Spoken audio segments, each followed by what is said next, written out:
Кандай бара калганым, ак кайык жасаганым, окуучулук өмүрүм деп жазганым.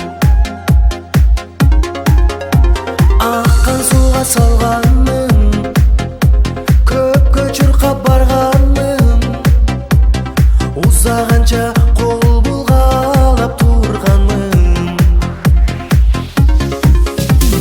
Агып кеткен окуучулук кайыгы, эмне издеп таппай калдым дайыным. Үнсүздүктеп тоонун булагын, өткөн эстеп бүгүн турамын. Аттың менен ошол